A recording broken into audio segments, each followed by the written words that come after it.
before you buy a ATV, I have some advice for what you should be looking for. And it doesn't matter what brand you buy in these advices. For my advices, it's not about the brand, but it's more for what you should actually look for when I buy a ATV. I have a C-Force or CF Moto C-Force 520L, but what you will buy is up to you. But here I have 5 or maybe 8 tips before you consider to buy an ATV. And the last one is really important. The first thing you need to think about is, of course, the warranty. How many years warranty does it have? Is it 1 year, 2 years, 5 years? Maybe it's only 3 years.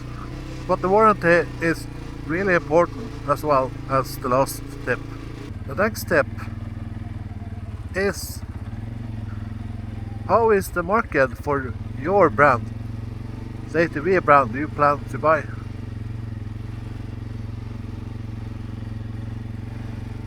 And how will the resale value be if you're not happy with the ATV you're buying? But what I mean about the market is actually how many other ATVs of the same brand is it out there where you live? Will you be the only one?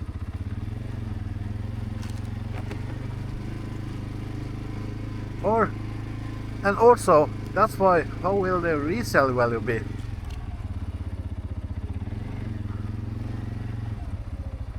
Will it be possible, if you're not happy with the ATV, to sell it after? Will you get any buyers? My third tip, how is the value? How much will it lose its value for your ATV that you will plan to buy? Can you sell it in 3 years, 2 years, and still not lose that much money?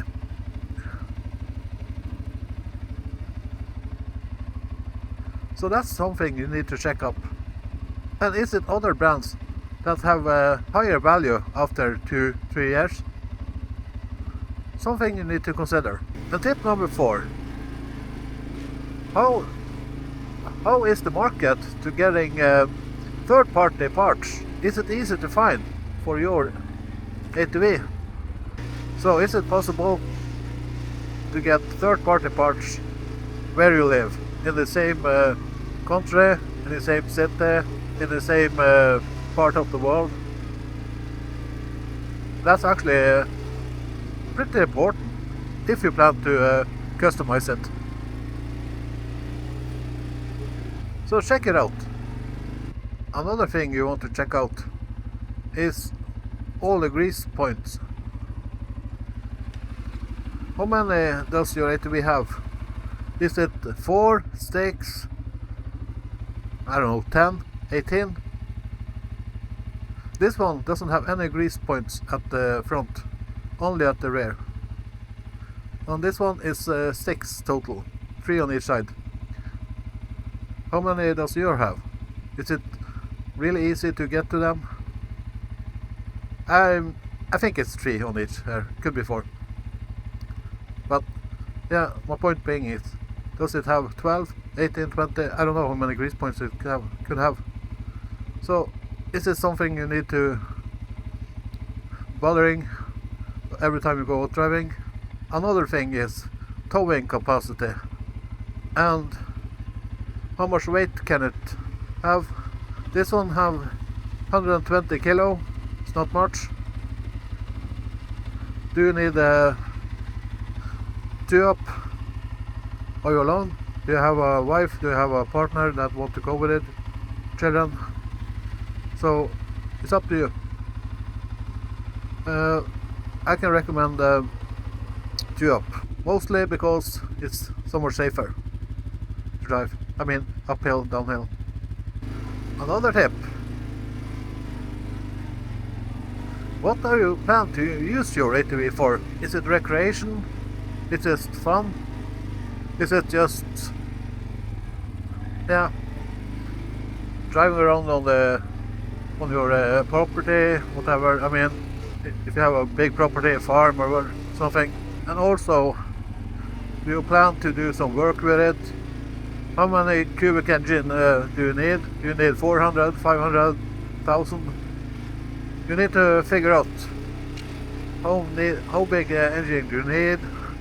Bigger engine, use more fuel, but also have other I mean, it can take bigger load. You can work not like a tractor, but you can take a bigger load. And if it's snow plowing, 400 or 500 should be more than enough. I have seen people using 300 old Hondas, and it has been working great for them.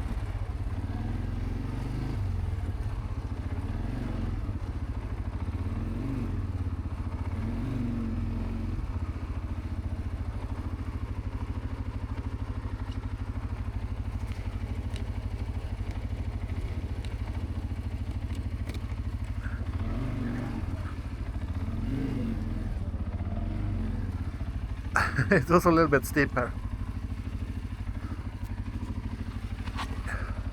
Doesn't look like it, but it was a little bit steep. I know, I'm a coward.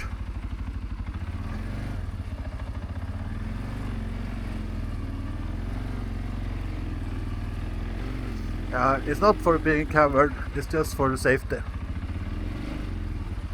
I'm an old man. There's probably like 30 centimeter drop there, like 1 foot. And before I go to the bonus step, or the last step, that is most important, I think it's the most important if you're considering price. Because price is one thing. How much do you want to spend to to buy your ATV? I don't know the price for your country, how much it is for, yeah, CF, Yamaha, Can-Am, Polaris, Suzuki, Honda, yeah, Kawasaki, yeah, all the brands. Most important for me, I think, except warranty is actually the most important, but warranty is something you will have all the time if you buy a new one. But really important is how is the service interval on your ATV. How often do you have to go to service? How many hours can you drive? How many kilometers? How many miles before you have to go to service again? Will you lose the warranty if you do the service alone, by yourself? That's something really important for me. And do you really want to go like on a trip, like 2 hour trip, and then like, oh, I need to go to the service again? How often do you plan to do the service? And also, what's the price of the service? Do you have to spend 200, 400, 600 for each service? I mean, the prices can difference for a brand and for each brand and for each service. If it's like a full service, if it's just like oil change and air filter. So if your local dealer can't answer any of these, find another dealer or even check out another brand.